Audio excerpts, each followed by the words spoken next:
보실 말씀은 고린도후서 7장 10절입니다. 하나님의 뜻대로 하는 근심은 후회할 것이 없는 구원에 이르게 하는 회개를 이루는 것이요 세상 근심은 사망을 이루는 것이니라. 아멘. 우리가 예수님을 믿고 영생을 얻게 된 존재라고 하는 사실을 믿는 것은 성경적으로 보면 계시적인 지각입니다. 하나님께서 그런 믿음을 주셨어요. 근데 단지 여기에서 짚고 넘어가야 할 분명한 객관적인 사실은 그렇게 예수님을 구주로 믿고 아주 간단한 이야기죠. 돌을 닦는 것도 아니고 선행을 하는 것도 아니고 믿음으로 구원을 받는다고 하는 이 구원을 받을 때에 모든 기독교인은 하나님 백성이 되는 사람들은 공통적으로 회개라고 하는 자기 아픔의 시간이 거기 뭐 표현이 차이는 있어요. 난 참 죄인이다. 뭔 죄를 지었어요? 나는 사람을 때려 죽였다.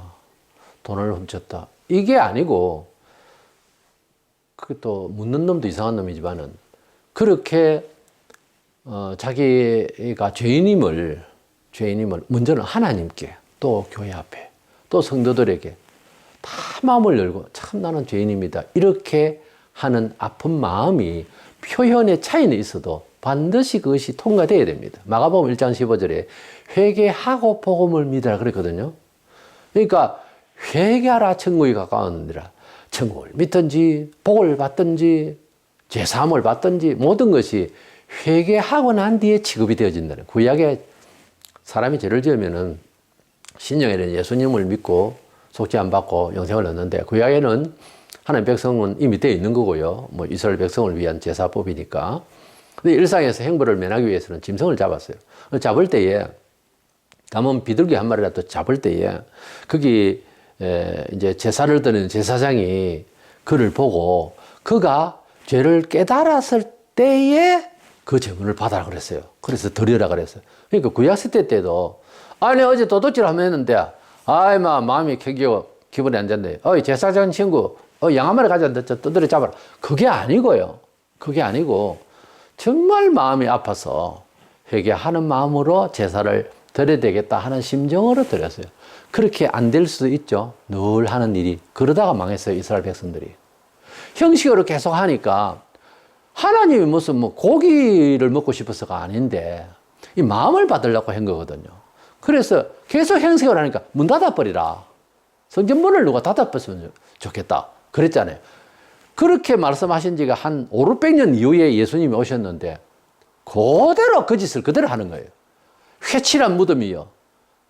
그러면서 그렇게 유대인들의 외식된 신앙생활에 대해서 예수님이 분노하시고 마음을 답답하여서 정말 화가 났습니다. 내 아버지 집을 강도의 집을 만들어뒀다. 그러면서 얼마나 화가 나는지. 하나님 성전은 내 아버지 집 맞죠? 예수님으로서는 친자니까 하나님 아들이시니까 내 아버지 집을 왜 이런 식이냐? 맞죠? 그래서 우리가 예수님을 구주로 믿는 그 내용에도 내가 죄인이라는 아픔에 나 자신에 대한 근심에 시간이 짧거나 길거나 사람마다 차이는 있어도 반드시 그것이 통과돼야 되는 거예요. 그리고 신앙생활을 하는 과정에 있어서 좀 더 주님의 뜻대로 살아가는 사람으로서 증거가 되고 또 내 자신이 은총의 사람이 되기 위해서 내 본성이 세상적인 방법으로 살려고 하는 것과 나도 모르게 살아가는 또 실수하는 이런 가운데서 하나님의 백성답게 살아가는 내 존재 속 사람의 뜻을 위하여 부딪힌단 말이에요. 생각 두 개가. 그랬을 때 그것을 구원에 이르게 하기 위해서 은총받기 위한 근심이라 이렇게 표현을 성경은 하고 있습니다. 이 근심은 후회할 것이 없는 회개를 이루게 되는 사망을 쫓아가기 위한 세속적인 근심이 아니고 구원을 위한 근심이라는 게 있다는 거죠. 그것마저 성도들이 할 필요 없다는 식으로 얘기를 하는 그것은 미혹적인 사탄의 소리입니다. 그래서 이 마지막 세대에 구원을 얻는 근심을 하라 이런 주제로 말씀을 나누고자 합니다. 먼저 사람이 근심을 한다고 하는 것은 어떤 생각으로 소망을 계획을 가졌는지에 비례합니다. 근심이 하나도 없다. 아무 생각이 없다. 바보는 항상 즐겁죠. 아무 뜻이 없는 놈이요. 사람이 아무런 근심도 없다. 그래서 걱정이 돼서 기도하고 또 상담하고 아무 근심이 없고 사람을 만나면은 아주 간절히 불타는 어떤 그런 걱정과 근심과 어떤 계획을 가지고 열의를 가지고 그런 것이 없고 그냥 멍하게 죽은 지 사흘 되는 맹태 누같이 가지고 희미하게 사람을 보면 소망이 끊긴 사람이에요. 아무런 소망에 계획이 없는 사람이에요. 근데 삶을 이렇게 더 잘 살아야 되겠다든지 하다 못해 또 뭐 어떤 식으로 살려고 하는 그렇게 삶의 철학이 그 성격상 가치가 뭐 좀 고상할 수도 있고 좀 비하될 수도 있고 그렇습니다. 이제 세속적일 수도 있고 그렇습니다. 어쨌든 뭔가를 더 추구하려고 하는 사람은 살아있는 정신이지. 정신은 일단 어떤 식의 정신이냐에 따라서 성격이 다르겠습니다만 저는 그 시대에 다 그랬죠. 거지들을 얼마나 볼 수 있었고 또 목사로서 거지였던 집안에 난 사람도 나는 만난 적이 있어요. 거지의 첫 번째 특징이 뭔지 아세요? 거지와 일반 사람의 특징이 잘 모르시죠? 나는 대화를 해봐서 알아요. 아무 걱정을 하지 않는다는 겁니다. 아침에 굴뚝에 연기 나면은 밥 먹으러 와서 이제 깡통 가져와서 밥 주세요. 받아가 반찬 좀 주세요. 비벼서 먹으면 끝이. 점심 때 뭐 남은 거 있으면 먹고 또 저녁 때 되면 또 아무 걱정을 안 해요. 왜 그런 줄 아세요? 아무 계획이 없거든요. 예수쟁이가 기도를 안 한다. 아무 걱정 없이 보인다. 거지 신앙이에요. 내 말이 틀렸습니까? 거지 신앙이라고. 80평 아파트에 삽니까? 내가 볼 때는 돌다리 밑에 거지요. 돌다리 밑에 사는 사람은 똑같다 아닙니까? 시멘 처리된 그 돌 같은 돌다리 밑에 사는 사람 맞잖아요. 거지는 소망이 없기 때문에 거지는 근심하지 않습니다. 거지 얼굴을 인상 팍 쓰면서 고민이다. 이런 얼굴 나 본 적이 없어요. 어릴 때도.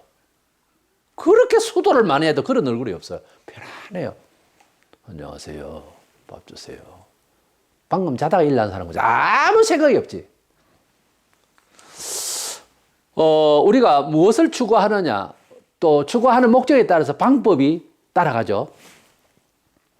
슐러라는 목사의 적극적 사고방식이라는 걸 받아들여가지고, 이게 심리효과죠. 한국의 조영기 목사가 한참 잘 살아보세요 외치던 그 시절에 70년대 중후반부터 시작해서 잘 먹고 잘 살자는 쪽에 예수 좀 도와주시오. 이런 식이었죠. 한국교회가. 계속 그렇게 벌어졌어요. 지금까지도 그러고 있어요. 근데 마침 로버트 H. 슐러는 적극적 사고방식을 외쳤던 사람은 교회도 가톨릭에 팔아먹고 죽었어요. 죽고 그 사람 살아있는 동안에 또 조엘 오스틴이라는 사람이 나타나가지고 긍정주의, 뭐 말은 같은 말이에요. 적극적 사고방식이나 긍정적인 사고방식이 같은 이야기죠. 이 사람도 지금 난립니다. 긍정 마인드로 뭐든지 안 된다 생각하지 말고 된다고 생각하자. 그래서 축복을 받자. 하나님이 그렇게 말했어요. 긍정 마인드라는 걸 가지고. 하나님은 이미 축복받는 그릇일 때는 그 과정을, 프로세스를 성경을 통해서 말씀을 하셨다니까요. 당장에 제자들을 예수님이 불러가지고 당장에 권능을 행하도록 안 했어요. 3년 넘은 과정이 있었고요. 가르치는 과정. 그 다음에 성령의 불과 같은 세례를 받는 과정이 있었고요. 매일 기도하는 생활이 정착이 됐을 때 일을 하게 하셨다니까. 하루아침에 달랑 이스라엘 백성들이 애굽에서 나왔어요. 아니에요. 70년 동안 고생한 것만 아니라 애굽에서 40년 동안 400년 넘어 고생하고 그래도 정신 안 차리고 또 바벨론에서 70년 고생하고 하나님께서 사람을 당신의 도구로 또는 하나님을 그렇게 전능하신 하나님으로 아버지 하면서 부를 수 있는 자격이 되는 인격을 만들기 위해서는 과정이 필요해요.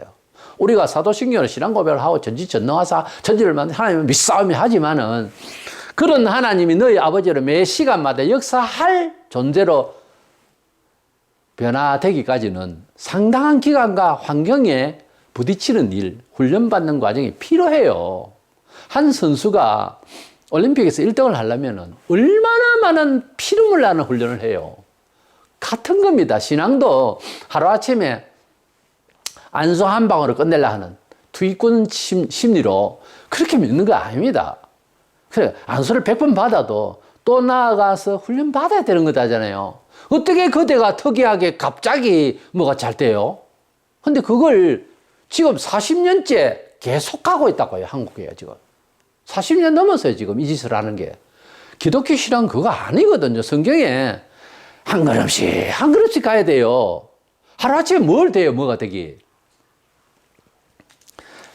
그러나 본문에는 하나님의 뜻대로 하는 근심, 하나님 뜻대로 하는 근심도 있다니까. 긍정 마인드는 근심하지 말라, 우울해하지 말라, 털털 털어라, 된다고 믿어라. 그런데 성경에는 하나님의 뜻대로 하는 근심은 후회할 것이 없는 구원에 이르게 하는 회개를 이루는 것이요. 그랬잖아요. 그렇기 때문에 후회하지 않는 하나님의 뜻을 이루는 근심은 따로 있다니까. 두 번째 생각하는 것은 중생자는, 그러니까 예수님을 구주로 믿고 인생관이 완전히 바뀌었다면 하나님의 뜻대로의 삶을 잘 원만하게 해낼 수 있는 격이 있는 사람으로 성숙해 나가는 것을 성화라고 그래요. 삶 자체의 모든 믿음의 영향력과 자기 자신을 컨트롤해 나가는 능력 수준을 말해요. 성화의 수준을 위해서 늘 항상 내 본성도 그렇지만 사회는 계속해서 악해져 가니까 하나님께서 변치 않는 말씀의 사람답게 아주 능력 있게 원만하게 잘 이렇게 도전해 나가기 위한 내 인격의 훈련을 위해서, 성화를 위해서는 근심을 할 수 있어야 되는데, 뭐 은혜 받았고 뭐 먹을 것 있고 뭐 하나님께서 주신 거 그것도 깊이 생각도 못 하고 그래 놓고 이제 뭐 태만해가지고 아무 근심도 없이 예사로 돈을 쓰고 예사로 놀러 다니고 주일날도 놀러 다니고, 이건 아니에요. 중생자는 자기 성화의 삶을 위해서 죽는 날까지 근심하는 거예요. 더 근심을 하는 거예요. 더 따지는 거예요. 하나님 뜻대로. 그래 안 되는 자기 사생활에 대해서 우울해야 마땅한 겁니다. 아, 물질이 많은데 저놈도 괜찮은데 뭘 그래 걱정을 하나. 이거요, 사람 잡는 소리요. 끝까지 가는 거예요. 끝까지 초심을 잃지 않고. 성도가 되면은 죄를 벗어나서, 죄가 뭡니까? 하나님 뜻대로 하지 않는 게 전부 다 죄예요. 죄, 도덕적인 것만 생각하지 마세요. 특이한 것만 생각하지 말고 이 죄를 벗어나서 거룩한 하나님의 매뉴얼대로 살아가는 영혼의 구조적인 것을 장성시키기 위해서 눈물이 필요하고, 이런 세속적이고 이런 땅에 속한 것들에 대한 나의 연약성을 위해서 더 하나님의 뜻대로 살아가는 힘 있는 존재가 되기 위하여 근심을 하는 것이 매우 중요합니다. 교회 오면 늘 기도죠. 늘 근심이죠. 어디 모임에서 혹은 자기가 기도하려고 할 때마다 우는 거죠. 늘 항상 근심. 긍정 마인드로 삽시다 하는 사람은 막 환희를 가지고서 막 생글생글 웃으면서 될 줄로 믿습니다. 아멘 할렐루야. 그런 사람은 하나님 뜻대로 잘 살기 위한 근심을 위주로 보이는 일상의 패턴을 보면요, 아, 저 사람 부정적이다 이렇게 해버려요. 정신 차려요. 그게 부정적인 것이 아니고 영혼을 하나님이 정말 지켜주십사 하는 간구하는 태도예요. 긍정 마인드로 살아간다는 사람은 이미 사탄에게 벌써 잡혀 먹힌 겁니다. 그때의 정신은 지금. 세상을 그런 식으로 사는 게 아니에요. 우리가 하는 근심은 주님의 뜻대로 살아야 승리하게 되어 있고 보장이 된다는 것을 아는 사람이기 때문에 하는 겁니다. 왜냐하면 본성적으로 계속해서 육신이 있는 동안은 본성에 과거의 옛사람의 성질이 있다고요. 그것이 많이 이제 없어져야 좋겠는데 그게 계속 살아있거든요. 그러니까 이것을 또 방지해야 되고, 계속 세상은 여러 모양 형태로서 죄가 우리를 도전하니까 방식도 그렇고 법도 그렇고 이러니 정치도 그렇고 하니 이것을 방지하기 위해서 우리가 우리 자신의 욕구대로 본성대로 좋은 게 좋다 이런 식으로 두리뭉실하게 살려고 하는, 그래서 낙심하고 그래서 영혼이 얻어지는 쪽으로 가지 않기 위해서 바울은 고린도전서 15장 31절에 형제들아 단언하노니 나는 날마다 죽노라. 날마다 저번에 죽었다 은혜 받았다 끝이다가 아니고 날마다 죽노라. 매 순간마다 주의 뜻대로 주의 영이 이끄시기를 원하는 바울의 심정은요, 성령의 인도를 진리대로 살아가야 내가 실패하지 않는다는 것을 알기 때문에 그래요. 그러니까 늘 항상 날마다 죽노라 하거나 날마다 부정적이다 그 말이지. 긍정 마인드를 가진 사람들이 볼 때는. 근데 이것이 필요해요. 옛날에 우리 성도들은 구역예배를 가든지 개인적으로 만나도 단둘이 만나도 잠시 이렇게 오랜만에 만나서 기도하면요. 회개부터 문제예요. 안 그랬어요? 기억나죠? 주여 우리가 부족해서 오늘날 가죠. 그러면서 기도를 그렇게 해요. 우리가 근심하는 기도, 우리가 아파하는 기도는 우리 영혼이 잘 되기 위해서 우리를 치는 소리죠. 날마다 죽노라. 이건 평범했는데 요즘 이야기하면 너무 고상해져 버렸어요. 이건 평범한 성도의 기본 정서예요. 그게 안 될걸요, 요즘 신자들이. 그래 해야 할 이유를 모르는 거예요. 기껏 해봐야 긍정 마인드를 사. 그요, 귀신이 가르친 겁니다. 아닙니다, 그거. 성경에 없어요, 그런 거. 확실하게 말씀드릴까요? 야고보 4장 8절 9절에 하나님을 가까이 하라. 그리하면 너희를 가까이 하시리라. 맞죠? 죄인들아, 손을 깨끗이 하라. 이제 하나님 가까이 하는 태도입니다. 손을 깨끗이 하라. 손은 이제 행동, 모든 삶의 그런 것을 말합니다. 두 마음을 품은 자들아, 마음을 성결하게 하라. 자, 보세요. 영혼이 잘 때야 하나님 만난다 그 말 아닙니까? 앞에는 하나님 가까이 하라. 그러면 너희를 가까이 하시라 이 전제를 두고 그러려면 이래라 그 말이에요. 그러고 난 뒤에 야고보 4장 9절이 중요합니다. 슬퍼하며 애통하며 왜요? 그렇게 깨끗하고 바른 정신이 돼서 하나님과 함께 하기 위해서 이 말입니다. 슬퍼하며 애통하며 울지어다. 이걸 긍정 마인드는 잘 된다고 생각해라 믿어라. 이렇게 가르칠걸요. 이 구절은 절대 말 안 해.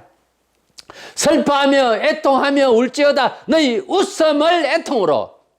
이단 신비주의자들이 하하하하 호호 웃어라. 아 있어요. 그래가 히도 나자마자 하하하하 호호 미친놈들이요. 너희 즐거움을 근심으로 바꿀지다. 아, 우리가 즐거워하자. 좋게 웃으면 보게 하여. 전부 그 귀신 작단이에요. 전부 귀신 작단이라니까. 너희 즐거움을 근심으로 바꿀지어다. 이게 부정적인 겁니까? 그럼 성경 잘못됐네? 그대가 지어낸 말보다 잘못됐네? 중생한 영혼이 살아가는 세상은 안팎으로 사탄의 역사가 오글오글합니다. 이에 대항할 무기는 뭐냐 하면 성경과 진리와 성령의 권세예요. 이것을 받아들이고 내가 소유하는 과정에 있어서는 근심이 필요하더라고. 내가 이래서는 안 되는데. 내가 주의 영으로서 살아야 되는데. 이런 생각도 정서도 기도도 고민도 없단 말입니까? 보통 문제가 아니에요. 보통 향방을 잃은 저 대형바다에 조각 빼요.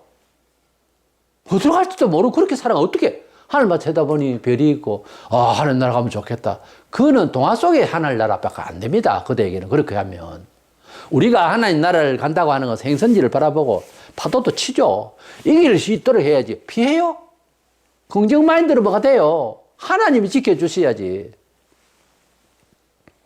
우리 이 불의한 세상에서 우리가 근심도 안 하고 산다. 신앙으로 꼭 바로 살도록 근심도 하지 않는다. 이것은 내 영혼을 방치하는 겁니다. 방치. 긍정 마인드로 살아간다고 올가매어 놓는 것은 북한에서 김일성 수련 만세하고 똑같은 거예요. 완전히 자아를 상실한 거지. 부족하고 죄스럽고 연약하고 제재할 수 있는 자아를 속이려고 대드는 거예요. 그래서 할 수 있다고 하나님 보실 때는 할 수 있는 거 아닌데. 하나님 보실 때는 그대가 할 수 있는 자가 아니라고. 근데 혼자서 할 수 있다고 떠든다고. 뭘 yes I can, yes I can. 그런요 의지적으로 사람이 강하게 되고요. 그러면 어떤 차후가 생기나 하면은 자기가 잘 되기 위해서는 남을 해를 끼쳐도 되는 줄로. 그래서 하나님 뜻이라고 또 그렇게 또 예정이 어쩌네 하면서 이렇게까지 나갈 우려가 있어요. 긍정 마인드는 부정적 시각인이 하는 말들은요 심리적인 이야기지 하나님 뜻하고 아무 상관도 없어요. 때문에 우리는 이 마지막 시대에 살면서 옛날에는 초기 신앙 때는 문화적인 것도 그런 대로 도덕이 좀 살아있었어요. 이웃이 있고 어른이 있었어요. 뭔 걱정이 있어요. 특별하게. 그래 이제 농번기에 많은 사람들 들에서 나와서 오가면서 이런 생활 나는 어릴 때 접해서 그런데 교회 오면 그렇게 울어요. 연세 많으신 집사님들이. 근데 내 속으로 내 초기 신앙 때 뭔 죄가 저래 많을까 싶어도 나는 깨우쳤어요. 왜냐하면 내가 울고 있었거든요.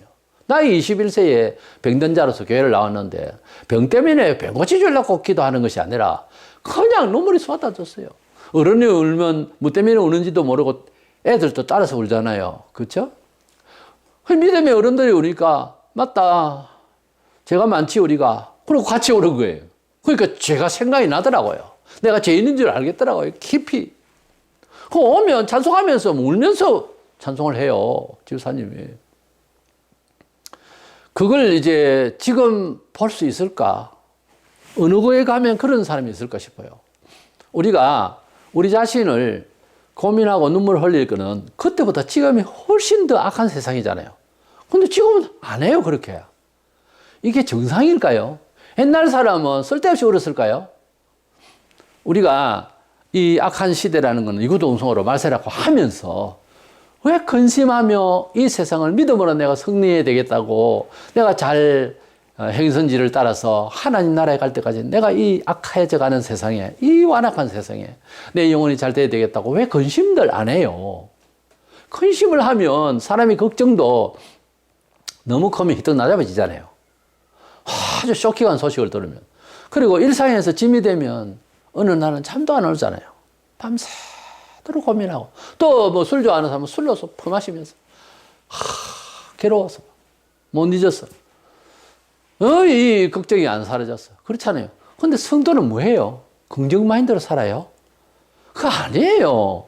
우리 성도는 이런 때일수록 밤새껏 고민하고 괴롭고, 이런 말을 잘못 알아들으면 안 되는데 너무 죄가 겁이 나서 너무 괴로워서 술을 차라리 마시면서 고민하는 게 하나님이 보시면 인간적으로 이해할 겁니다.